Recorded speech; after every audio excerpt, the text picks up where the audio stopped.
I just think right now, women, especially in business, this is the year of women. I just know that. Life begins at 150 grand a year. Life gets better at 250 and life gets real good at 500. Nobody can tell me differently on it. When you start teaching something, I feel like that's when you start to master the actual art of it. You and I, when we publish a book, we can go toe to toe with any of the New York trade publishers, any of the big time authors, and we get to compete in that marketplace and then let the market decide whether our stuff is good. People forget sometimes as an entrepreneur, the whole damn point of entrepreneurship is to make money. And now here is The Win with your hostess, serial entrepreneur, marketeer, and chief sexy boss, Heather Havenwood.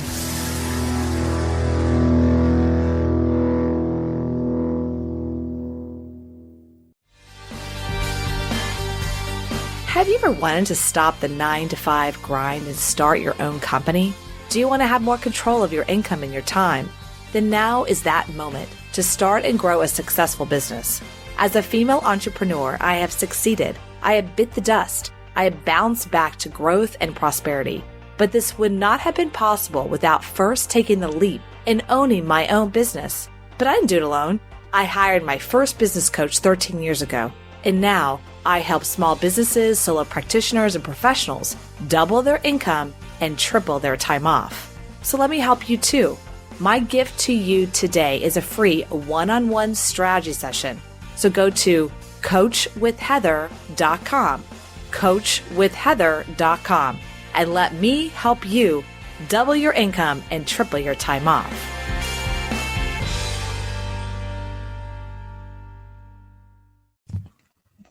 Hi, everyone. Welcome to Like a Boss podcast. Thank you so much for being here. And I am super excited today because I'm getting to interview another badass woman, which is really rare and super exciting here on Like a Boss, because I love to support other women in what they're creating in the world as entrepreneurs, as artists, as creators, as just badass women. So I'm super excited to introduce you, Kelly. Kelly, are you there? Hi, I'm so excited to be here, Heather. I'm excited to have you here too. And I'm really interested in kind of what you're creating with women and empowerment. And we're going to kind of go into a little bit today about how we, as women, we sabotage ourselves on some level. So we're going to go into that a little bit, but I want to first introduce everyone to who Kelly is. Now, Kelly, before I completely kill your last name, how do you say your last name correctly? Resendez. Resendez. Yes, you got it. It's kind of sexy, actually. Thank you. You're welcome. Kelly Resendez is a mom, business executive, best-selling author, and influencer. She loves helping others with strategies to overcome self-sabotage and find more joy. Author of the new and already popular book, that's my phone, Big Voices, is also founder of the movement. The book is called Big Voices, a Woman Empowerment Network. Okay, y'all are just going to have to ignore that because my phone's like across the room. And I, for some reason, forgot to turn it off. But Kelly, I want to talk a little bit about this sabotage conversation. And I'm going to add a little more about who you are throughout the podcast. But I mean, people talk about sabotaging and self-sabotaging, and they go to therapy or they go to whatever. But I think as a woman, this is a big deal. We do self-sabotage ourselves on a constant level every day. Why have you started to focus on this now? Yeah, well, I truly focused on it because I experienced it. You know, I was an achiever and I was somebody that constantly was moving towards goals and a vision. And then my humanness would get the best of me, whether it came through, you know, a desire to be perfect, which was my preferred method of self-sabotage, or, you know, not managing my time right or anything. And so it just seemed like time continuously went by and I wasn't getting closer to where I wanted to be. And so I really launched into the study of psychology and neuroscience and just human behavior so that I can find a way to make a bigger impact, not only in my own life, but in the lives of other women as well. And what I found is, holy moly, it is just so predictable. And it's so common. And so many of us stay in isolation with so many of the things that are sabotaging us. And it is about speaking up and talking about them so that we become empowered to overcome them and create whatever possibility in our life that we could ever imagine, because we deserve to live life, you know, at an extraordinary level. And if we have the power to get through some strategies to be able to do that, I want to share them. I think one of the biggest sabotage things today, for myself anyway, is Instagram. Just getting lost in Instagram time? No, it's all the beautiful people. Off the chain, gorgeous asses, washboard stomachs, women, and perfect boobs. And I'm like, I mean, I do bodybuilding and I work out, but I mean, I can scroll through my feed and it's like everyone's perfect. Every business coach looks stunning in white. Every NPC figure girl looks gorgeous and looks like she's about to get on stage. And like, I could be in the best mood. I could be in the best space and I can get on my Instagram and all of a sudden, like, I feel like crap. Yeah. You know? And I think that's a really important thing about self-sabotage. It's like, yes, we're talking about our neuroscience and what's going on, but just as something as simple as getting on our phone and seeing this thing called Instagram doesn't really make us feel good. And what I want to share with you, and I want to kind of go into an exercise, right? But I want to share something what I think is really interesting about Instagram specifically is that Facebook has like a terms and conditions, which by the way, Facebook owns Instagram, but however, they keep them separate. So Facebook has this things in terms and conditions that they want anyone when they go onto Facebook to feel good at all times. Yes. Do that. There's like a feel good terms and condition. Yeah. And so if you are a business owner and you are actually trying to sell anything in the world of health and wellness, looking thinner or whatever, you're going to have a hard time on Facebook because they have this whole terms and conditions. I used to have a company like that and I would constantly our ads would get denied because they said this ad may make somebody not feel good. Right. Yeah. But then you go to Instagram and you're like, what? Right. Yeah. So even though they're owned with the same company, I think there's something to be said, and it's blowing up, by the way, Instagram is blowing up. It's something to be said about self-sabotage, but then also our external things that we look at makes a difference. So let's go into that. Yeah, Heather, there's a whole lot that you just opened up in that conversation. So first and foremost, our desire to compare ourselves to other people and have it alter our state is just, it's ridiculous, quite frankly. I look at it and just say, like, why? Like, if we were all made different, and I truly believe that we're all a masterpiece, like, we are not able to compare to somebody else because we have different attributes and skills and gifts, etc. And so we've got to be armed against that. It's something that's predictable. Like you said, most women do it. I don't believe most women wake up in the morning and the first thing they do when they look in the mirror is say, hello, beautiful. Like, aren't you a masterpiece? Hello, gorgeous. But what would our world look like if that was the way that we felt? And, it's a predictable trigger. And so when I look at self-sabotage, one of the things that I coach people on is just really coming up with a trigger management strategy that identifies those emotional triggers, because you are absolutely gorgeous and amazing. And for you to ever feel like you're not enough because somebody else, has probably been photoshopped or filtered their way to this beautiful state that they are, it's just something that we can overcome. And it's just overcoming a pattern that you probably started doing it when you were 7 or 8 or 9. And now anything that's similar, and now there's just more of it. Back then, what did you see? Somebody's Polaroid picture and, compare yourself. And now we're like, it is everywhere. And so if you want me to, I can just share my trigger management strategy right now, and I'll just use this as a perfect example. So I do want you to share it, but I want to stop for you just a second. I think that's a huge piece about that is, I think I'm okay. I think I'm all right looking, but I could look at other people's, feeds and get literally overwhelmed personally. And people kind of, I've been taking on this view with my Instagram and whatnot as being real, just being super real and not photoshopped. And I always tell people, look, I'm not Marie Folio. Like, I'm not, and I'm not going to spend 3 hours in doing my hair to do these videos and then I don't have, a huge staff behind me. I'd rather have it that way. I think part of the challenge we have as women, especially in my world, business coaching and influencer, you're either gorgeous or you always look like you're about to, have a Chanel party. Like I see business coaches and they're like looking gorgeous and like all white, and I'm like, dude, the average person who's doing an online business, go to a local Starbucks or a local coffee place, and I promise you, they're in yoga pants. You know what I mean? Like they're in sweats, they're in yoga pants, they may or may not have done their hair that day. Like that's reality. And so I think that part of the problems of sabotage is understanding on some level what actually is reality, right? And versus what people show, because we compare against what we show. It used to be we would compare against the magazines, right? Right. And now we're comparing against our peers on Instagram, and other locations, by the way, other than just that. So let's go into that. Do you have an exercise specifically that you do? Let's go into that.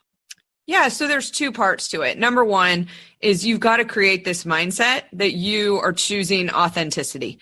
Because Heather, if you show up authentic and yoga pants are what make you feel great, or, getting dressed up is what makes you feel great, it's just figuring out what really brings you joy, not what brings somebody else joy. Because I have friends who love to go shopping, who love to get dressed up, who love to do all of these other things, and I don't. And so just accepting that we're all authentic.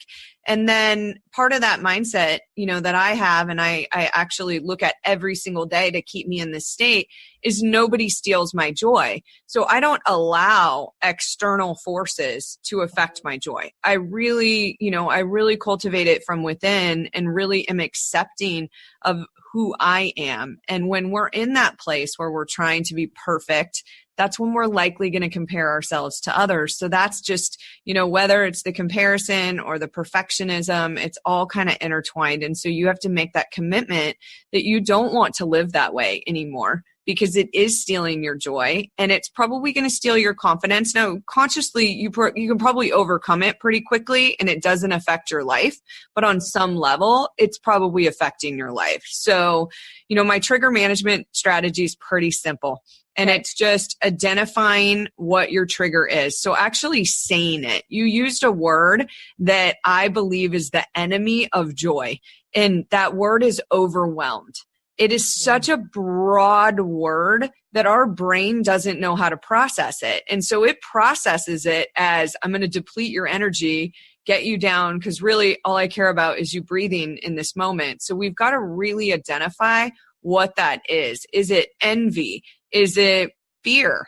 Is it anger? Is it, resentment? Like, what is the exact emotions that are actually getting triggered by seeing other people look this way or whatnot? Is it less than? Then step 2 is really to identify what preference it's not in alignment with. And our ego is what produces the majority of preferences. So like when you really get deep, is your preference that you're the most gorgeous woman in the entire world that has the perfect body that people are like, what is the preference? Or is the preference you wish other people didn't spend so much time worrying about their physical state? Like, you really got to get to the heart of what preference this emotional trigger is in conflict with. And then step 3 is figuring out your hallucination. Like, pull it the farthest way ever. Like, Heather, you're going to lose your entire business because you don't look as good as these other people, and you're going to end up homeless, or, just hallucinate as far as it goes. Because that's what our frontal lobe's doing, is just, it really is just simulating and hallucinating. Are you saying hallucinating like in the go negative? Or are you saying hallucinating like visualize what you want? No, I would go negative. I take it to the worst place scenario. Absolutely. All right. Okay. So so that's in the face of a lot of people that I've talked to about this. So because positivity, WTF, girl, what's that about? Positivity doesn't work. It just doesn't. When we get real with ourselves, our brain ruminates on negativity. It does not ruminate on positivity. So when we bring humor into the equation, literally, and hallucinate like the worst case scenario of my preference not being met, is, I mean, it actually disrupts this negative thought pattern. Okay. Because you can't replace it with, I am beautiful, I am this. You're still triggered when you see all of this going on Instagram. And then... All right. Hold on. I'm poking holes. Poke them. All right. So here, let's take scenario. Heather looking at Instagram, getting all weirded out by every damn woman on the planet that's gorgeous. Yeah. And I'm like, oh, my hair is not as blonde as it should be or whatever. Okay. And then I'm supposed to go negative? Well, you need to find what preference. Okay. So you're missing the piece. So there's a piece. What okay. preference, what is your actual preference that your emotional trigger is in conflict with? So what are you not getting? So would you prefer to be the most beautiful person on Instagram? No. Would you prefer that these other women didn't look so beautiful on Instagram? No. So you're going to have to spend some time. We get emotionally triggered when our preferences aren't met. So the hallucination isn't going negative on yourself. Your hallucination is going worst case scenario of your preference not being met. Mm-hmm. So if my preference is not met, what is the absolute worst case scenario? Like if I'm not showing up this way, like nobody's going to end up doing business with me, which you know not to be true. So what you're doing is you're just hallucinating to the farthest. So like with my son, my biggest trigger in my life is my 13-year-old son playing video games when he's not supposed to. And it triggers me. My preference is that I had a straight A student that literally wanted to study all day. That's really my preference. It would be a lot easier, right? So my hallucination is that I visualize him being 40 years old in underwear on my couch, asking me to go to the kitchen and get him food and milk. So it makes it funny because my preference is not met doesn't mean my son's going to be a loser for the rest of his life and never move out. So we just need to figure out like what we can find funny in this. So we're hallucinating not to feel negative, to actually make light of the situation that all of these preferences that we create for ourselves are actually just silly. Like if our preference is that I didn't have to see all these people, the funny thing is you don't have to see them all. You could shut your Instagram down and let somebody else do it. You could just tell them what you want on there, and then you wouldn't need to visualize any of those things anymore. So step 4, after you hallucinate, is just making a decision. Can I avoid this? Are you going to avoid seeing beautiful, successful women that are out there looking this way? Right. Nope. So if I can't avoid it, then I have to grow. I have to make a decision as I document this that I will no longer allow it to emotionally trigger me. I will no longer be in comparison. I will actually be in celebration of these other women that are absolutely, showing up and trying to make a bigger difference in the world. So we have so much choice. So we get to choose the experience. It's the same experience. You're going to still look at Instagram, right? Right. But you're going to change the level of joy that you bring to that activity. And for some people, I just tell them, get off Facebook for 2 months until you're strong enough to not have envy, until you're strong enough not to feel less than. Because when we get those triggers of feeling less than, like we just need to know that's the enemy. That's your little voice. That is your ego. That is not you. Because you know that you are amazing. And you are absolutely unique and beautiful just the way that you are, and that comparing yourself to anyone else is just nonsense. It is. Does that make sense? Oh, yeah, I love it. So what the negative, I'm going to restate it for our listeners, but what I hear is that the going, called the hallucinations are going negative, is understanding how, like, the ridiculousness of it. That's and starting to say, hey, this is ridiculous, and let's figure out how ridiculous this is. So then we could just say, hey, this is not going to work. And just let it go and like literally release it and then start to create something new. I mean, the thing that I want to, for me, that I think our listeners, because I talk about it, is I think that saying things that you want and desiring and going after what you want does take something, and it's scary. Yeah. But what's the worst case scenario is kind of what you're saying. It's like, well, no one's going to love you. Okay. Well, do you really care? I was listening to Abraham Hicks today, and she said, who here actually concerned what other people think. And you can hear the audience like, wait. Okay, why do you really care? What makes you feel that way? Sad. And it is true. It's like when we, especially women, we ask permission. Maybe it doesn't sound like the words of can I, but we ask permission on a subconscious level. We constantly asking permission, right? Not to be a particular way, or, oh, that person's already that way, I can't be that way. It comes at a very core level. So how do you help people now, and sorry, my earrings fell. How do you help people now in working with them to remove that self-sabotage? Yeah. So really what I do, I'm a writer and a speaker. So I generally go into a bigger audience and teach them these strategies. And then I encourage them to find a tribe or a coach that's going to be able to help pull them through. So when it comes to sabotage, there's a couple things. Number one, you have to have a clear vision of what you want your life to look like. And I would say give yourself, using that word permission, Heather, to create whatever possibility that you can imagine, because we are so deserving. So you've got to get clear about what it is that you want.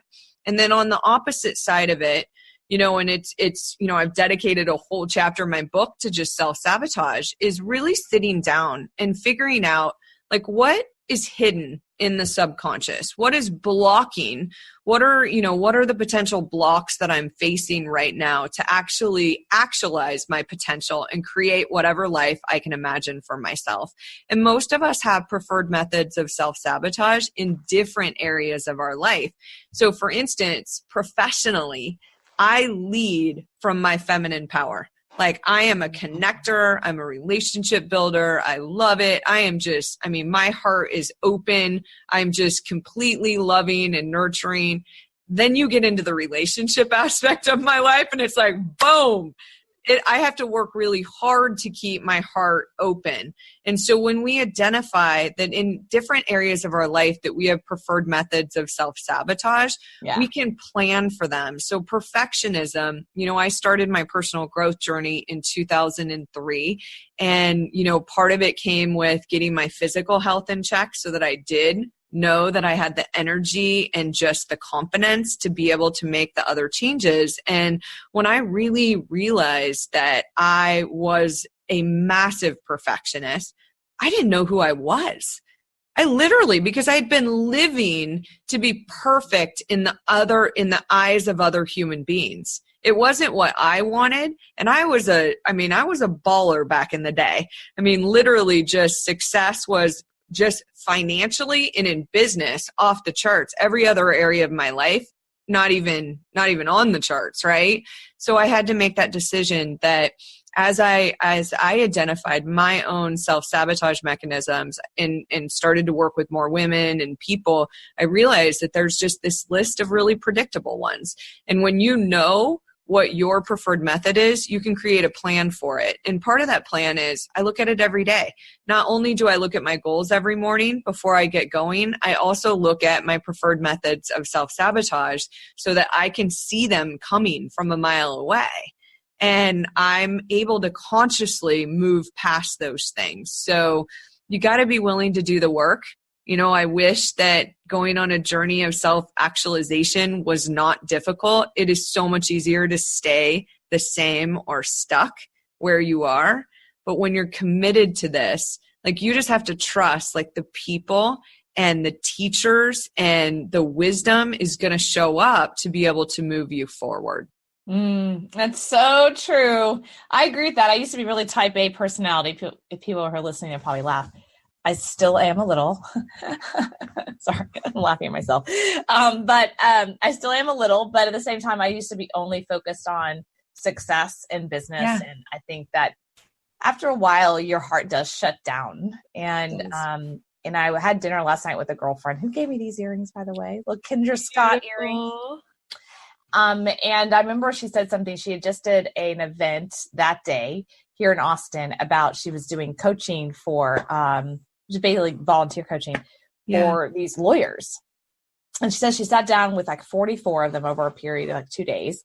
And she said all of them, she asked pretty much the same question, what do you want? And these were lawyers. Like these were successful women lawyers. And she said, Heather, every single one of them had this like, well, what do you mean? What do I want? it was this weird conversation she had for like an hour of like, what do you want? And like, that was the only question she pretty much asked for an hour. And she kind of coached them through different things. And so I found it fascinating because she said, Heather, these are these women who are successful. I mean, their resumes were intense. And when I was looking at them, they were like not confident women at all. They were not confident. They were successful. They were accomplished. They didn't know what they wanted, and they were not confident. She was like, it was fascinating to me to help them see their greatness just a little bit in that 45 minutes I had with them. They just walked away elated. And I thought, wow. The first all where I thought was, I used to want to be a lawyer. So I'm like, oh, thank God I'm not a lawyer. Woo, check mark there. But at the same time, it's like, I think about the women, you talk about your company, Big Voices, and I want to now go into that. Is like part of this process of the women empowerment and where we're at today in our world is understanding that it's more than just like people call it the Me Too movement. I think it's way more than that. It is about understanding that the self-sabotage and us not having a voice for ourselves, not even for anyone else to necessarily hear, but like for ourselves to hear. Right. So tell us a bit more about Big Voices. Yeah. So the purpose behind Big Voices, and it's going to evolve over the next few years, is really just to empower women to speak up so that when we find our big voice, we help the women that actually are not able to use their big voice yet. There really is a difference between suffering and self-suffering. And most of us have first world problems with, I don't feel pretty enough, or, I'm worried about this, or I'm worried about that. And really we need to rise up, because the ugly truth is the state that women are in right now is horrific. Like the glass ceiling, great. We've gotten into work, but we haven't let other things go. So we've got to write new rules of engagement and really just start shifting the way that we are in our power, between letting go of some of the household responsibilities that we have, being able to want to go into leadership roles because we know that we're more than qualified, but many of us are just afraid of what that's going to do to the rest of our life. So, I want women to know that when we start putting ourselves first, we will change the world. We've got to end this, emptying our cup to give to other people continuously so that we burn out. Like, we need to end it. We've got to take care of ourselves first.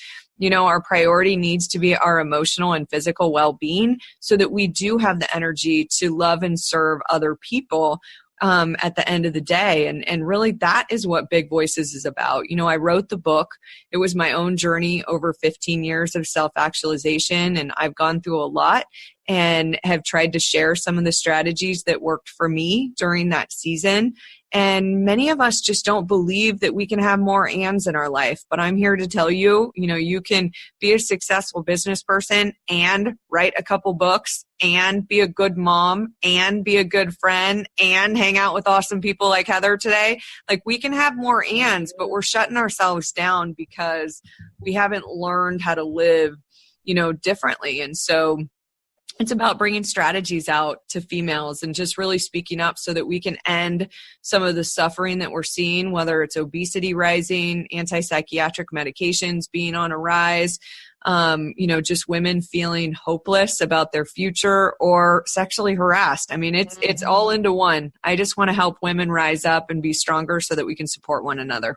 I absolutely love that. Now, is Big Voices just a website? Is it a community? Tell us more about what's the structure of it. Yeah, so Big Voices right now is just a website and a community. And over a period of time, that will evolve. My book's up there. I do blog and video weekly just in sharing information. So we do have a community of women. I do a lot of speaking to whether it's a CEO group or, just any women's organizations that are out there so that I can share some of this wisdom as well.